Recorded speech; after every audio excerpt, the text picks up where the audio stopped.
Hey, educators, it's Miss Bone here. And if you're watching this and you already use Nearpod, then I'm late to the game and you probably don't need a walkthrough on how to use this super amazing tool to help your students learn and interact and get engaged both remotely and actually in the classroom too.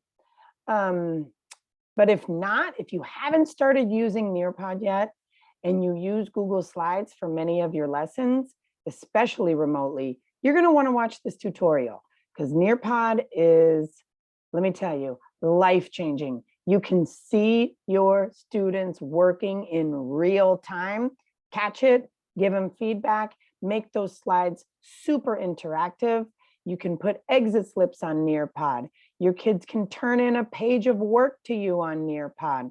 It is amazing. You can use Nearpod Live, or you can assign it to your students to independently complete, and it comes back to you, and you get to see all of their work right here on this beautiful screen. So we're just going to go through a little tutorial of how to upload a slide or a group of slides. These wonderful slides that you're getting off of the DOE are already made for you. So you don't even have to make the slides, and you can turn them into interactive lessons for your students. The first thing you're going to need to do, as you can see on my screen, is sign up for Nearpod. It's free. They're probably going to ask you if you want gold status for 30 days.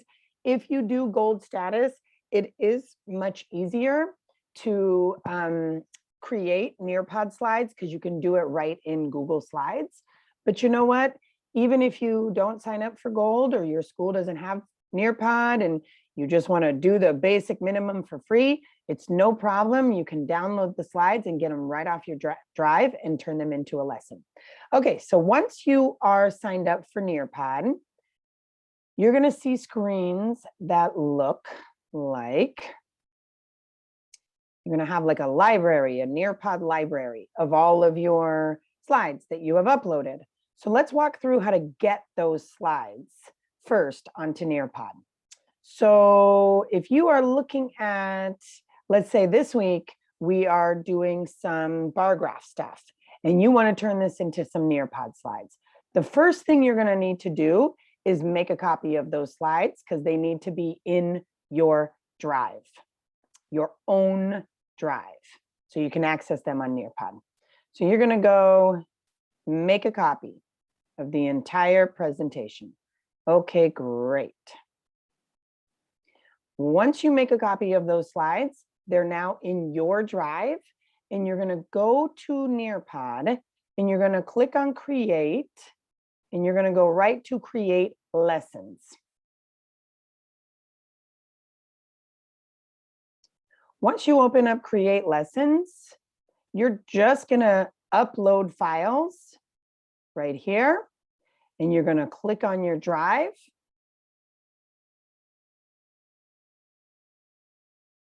And as you can see, the copy of the slides that I just made is, boom, right in my drive. I am going to upload those as individual slides so that I can edit them now, and I'll show you how to do that in a minute. And once you get there, you should end up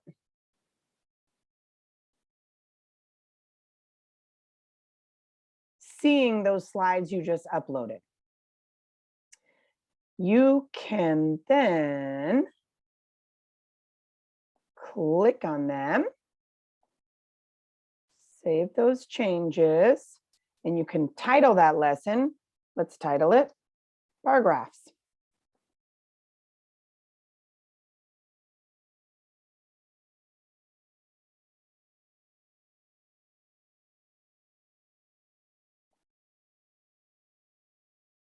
Okay, it's taken a minute there, so I'm going to just take you back to my page where it's already done for me.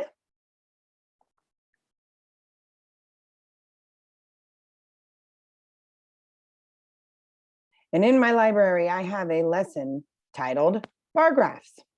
Now, those are all the slides you just made. Once you click on that, you can click right down here and click edit. because you want to take some of those teacher slides out, and you can turn your slides into what is called draw it slides. And I'm going to show you what that means. So for this, you're definitely going to want to like delete all of these sort of teacher slides, because you're going to end up giving these to your students. They don't need to see your plan slides, right?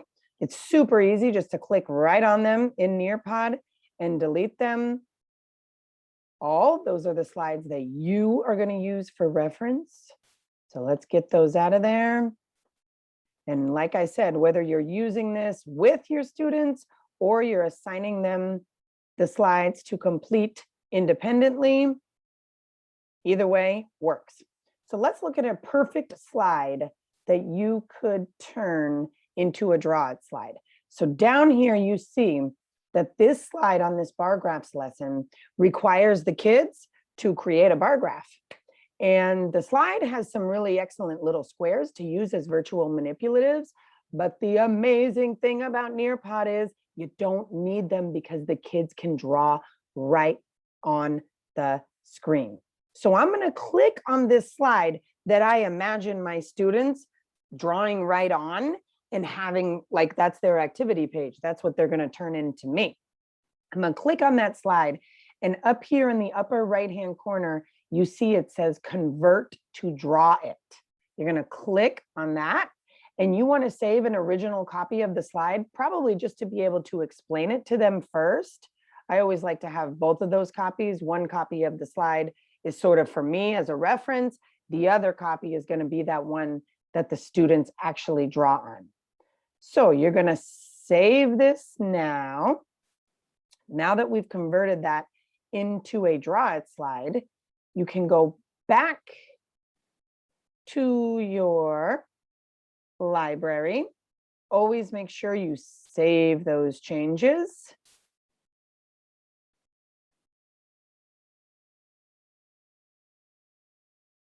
Takes a minute to save, especially when you're doing videos. And you see, when you click on the saved slides, you can either do live participation or you can just do student paste. If you click on student paste, it will give you a code to then assign to your students, and they will be able to join it and finish it independently. However, if you're teaching remotely and you want to do live participation, you click on live participation and you give that link right to your students for them to join. So here they are, they're joined, and these are the slides that they are seeing on their end. Now let's go to that draw it slide that we made. So here's the explore slide where they were making the bar graphs. We turned that into a draw it slide. You can see on my screen what you will see as their educator. However, when your students start to access this screen, you will start to see all of their names pop up. Chelsea, Ivan, Kiara, boom, boom, boom, boom, boom. Whole bunch of names are going to pop up. And that student is going to be drawing the bar graph right in front of you real time on your screen. I have 14 remote scholars right now. So when they all pop up, I can see all 14 of them working at the same time. And I can access the slide that they're working on, and I can give them real time feedback. Now, if you want my advice, I make all of the slides that I assign my students, I make them all draw it slides. And if you see next is our summarize slide, they have to write what they notice about their work. I make it a draw it slide. They can type right there. They can write right there. For most of them, typing sentences is much easier. Drawing pictures, they'll do like this, but typing out a response to this, you can see it real time and give them feedback. And just cruise through these already made lessons on Nearpod. They're engaging, real-time feedback is happening. The kids love it because it's interactive. I highly suggest using Nearpod to conduct these lessons. Good luck, educators. Happy teaching.